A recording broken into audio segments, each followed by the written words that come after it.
Paul in Woodinville, Washington. Hey, Paul, what's on your mind today? Hi, Tom. I want to wish you a happy Thanksgiving. Well, thank you. The same to you a few days early.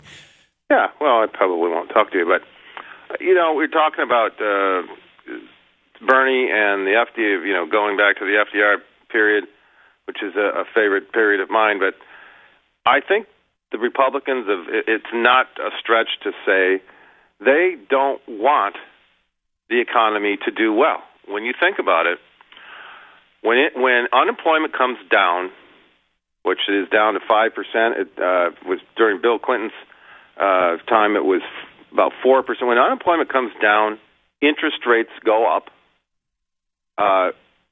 because when people have money, the banks can't give it away for free because then people become over-leveraged, and that's what led to the crash in the 30s. Right.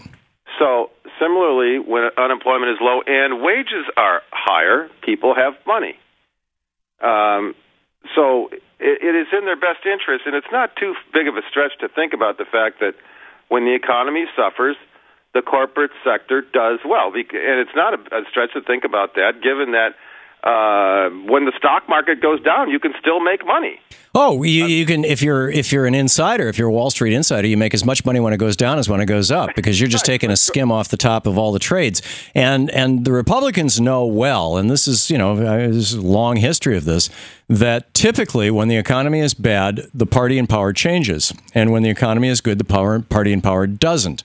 And that's why earlier I think I was talking with somebody on the air. It might have been one of the people here about Bill Clinton. Bill Clinton ran on his New Covenant speech. He ran on an I'm going to be FDR speech.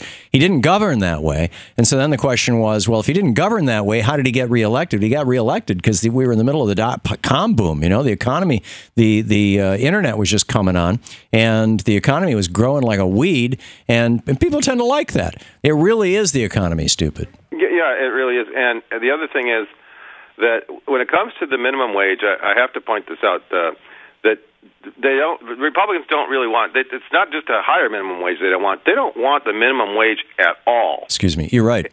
And you have to go back to what is the justification of the constitutional. Their argument is, and I know you're familiar with, it goes back to the Lochner era, which is they don't want government interfering in liberty of contract, and that being the right of the employer to offer a certain wage or working condition, and the employee being, wanting to accept it. Even in the Lochner case in 1905, the judgment itself, the opinion itself was that the New York's regulating the workplace of bakers was getting in the way of a person's right to accept deplorable working conditions. Right. Yeah. It's what's really weird when you read the Lochner case is that the frame, and it's been at least 2 decades since I have, so correct me if I'm wrong. You're much more of a constitutional scholar than I am. But my recollection is that much like with Citizens United, where the rationale frame that Roberts or Scalia or whoever came up with, it was written by Kennedy, but the frame was, we are protecting the right of the average American to hear information. And hearing speech is as important as speaking speech. And by limiting corporate speech, we're limiting the right of citizens to be fully informed. Similarly, in other words, they put it they wrapped it in the we're helping out the average person. Similarly, with Lochner, it was, the minimum wage and the child labor laws, too, for that matter, were undue burdens on workers because they made it more difficult for the worker to get jobs, or there were constraints within the worker had to operate, that kind of thing. Am I remembering that correct?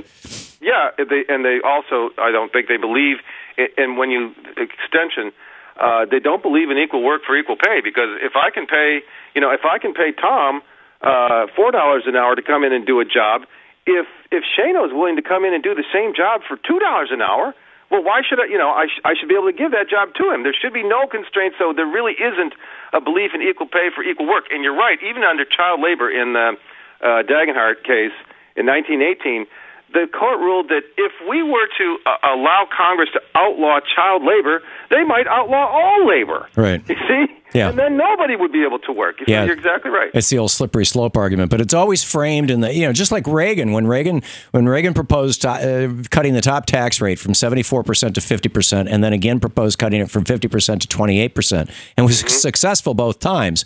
He pitched it as a tax cut for the middle class. Now, nobody in the middle class was paying anything close to 30% in income taxes. Probably nothing close to 20%, much less 50% or 74%. Those were tax rates that were only for people who were literally multimillionaires in terms of their annual income. And yet he still pitched it as, it's for the average guy. The Republicans are so slick at this stuff. It's amazing. Paul, thanks for the call. It's always great to hear from you. I appreciate it. Very, very, very well said, as always. To watch more clips from our programs, hit the Watch More Videos button over here. And please be sure to hit the handy-dandy subscribe button so you'll always be up to date. Tag, you're it.